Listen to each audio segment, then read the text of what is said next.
हमारे चैनल को देखने वाले सभी व्यूवर्स को मेरा नमस्कार। तो एक इम्पोर्टेंट इन्फॉर्मेशन थी जो मैं अपने चैनल के थ्रू आप सभी को शेयर करना चाह रहा हूँ कि जैसे अभी हम पीछे साइप्रस गए थे। साइप्रस में हमने अपना एक full fledge office Crown Immigration का खोला है। तो साइप्रस के बारे में ही कुछ इन्फॉर्मेशन मैं आपके साथ शेयर करूँगा कि साइप्रस में कुछ स्टूडेंट वीज़ाज़ की लेटेस्ट जो अभी 5-10 दिन पहले पॉलिसीज़ चेंज की है। अभी साइप्रस में अगर किसी भी स्टूडेंट ने जाना है, जो स्टूडेंट्स इंडिया का है, पाकिस्तान का है या बांग्लादेश का है, उनके लिए उन्होंने इंटरव्यू मैंडेटरीज कर दी है एम्बेसीज़ में। इन सब बच्चों की अभी वो इंटरव्यू के बगैर वीज़ा नहीं देंगे। उसका भी कुछ कारण है। कारण क्या कि जो गलत एजेंट्स हैं गलत तरीके से बच्चों को वहाँ भेज देते हैं और बच्चे जाके वहाँ बहुत सफ़र होते हैं और कंप्लेंट्स करते हैं। इसको देखते हुए साइप्रस गवर्नमेंट ने इसको इंट्रोड्यूस किया है। और इसके अलावा जो एक नई उन्होंने चीज़ इंट्रोड्यूस की है कि कोई भी कॉलेज है उसमें 50 स्टूडेंट से ज़्यादा किसी भी कंट्री के स्टूडेंट्स एडमिशन्स नहीं ले पाएंगे पर सेमेस्टर में। तो ये भी बहुत अच्छा उन्होंने ये पॉलिसीज़ बनाई हैं, क्योंकि एक कॉलेज में एक कंट्री के 500-500 स्टूडेंट, 400-400 स्टूडेंट, 300-300 स्टूडेंट एक सेमेस्टर में ले लेते थे, जिसके कारण जो रियल स्टूडेंट्स वहाँ जाते हैं वो वहाँ जाकर बहुत सफ़र होते हैं। तो उन्होंने ये सिस्टम को इंट्रोड्यूस किया है जो कि हमारे बच्चों के लिए बहुत ही बेनिफिशियल है।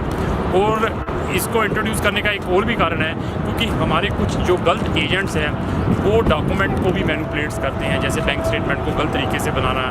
और बच्चे जो अगर 8th है 10th है उनके भी +2 के सर्टिफिकेट बनाना है और उसके परसेंटेज बढ़ा देना है 50% करके और भेज देते थे, वहाँ से वीज़ा आ जाता था। इस सभी चीज़ों को उन्होंने वेरिफिकेशंस के लिए और इंटरव्यूज़ इसलिए मैंडेटरीज की है कि बच्चे को वीज़ा देने से पहले वो देखेंगे कि एक्चुअली बच्चा पढ़ने वाला है या नहीं है।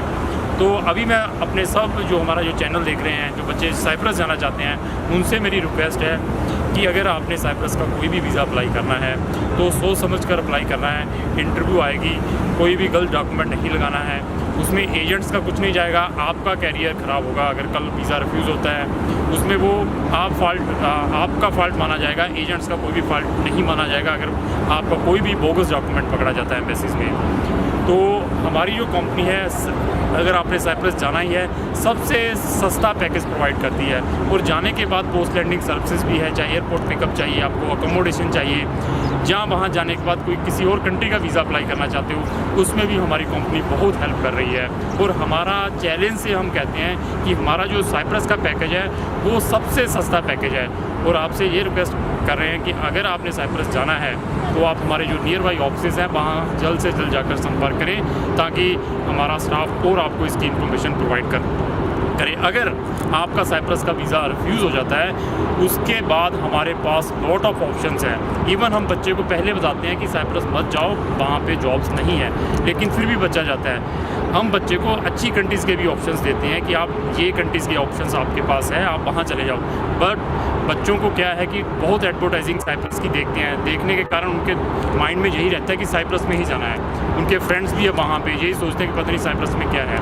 इसको देखते हुए अगर आपका वीज़ा रिफ्यूज़ हो जाता है साइप्रस का, हमारे पास बहुत सी कंट्रियों के ऑप्शंस हैं साइप्रस के रिफ्यूज़ होने के बाद। जैसे मैं आपको बताऊँ, ताइवान है हमारे पास। Taiwan countries it is very good country. अगर आपका साइप्रस का वीज़ा रिफ्यूज़ होता है तो आप ताइवान को आप देखिए। और ताइवान भी काफ़ी लीनियट है वीज़ाज़ के लिए, और ताइवान में अपॉर्चुनिटीज़ भी है, ड्यूरिंग स्टडी आप काम भी कर सकते हो। तो इसीलिए मेरा सभी पेरेंट्स से और बच्चों से रिक्वेस्ट है जो साइप्रस जाना चाहते हैं, सोच समझ के साइप्रस का वीज़ा अप्लाई करें। अगर कर भी दिया है, अगर आपका वीज़ा रिजेक्ट हो जाता है तो जल्द से जल्द हमारे जो नियर बाई ऑफिसेज़ हैं क्राउन इमिग्रेशन पे, वहाँ जाकर संपर्क करें। Thank you.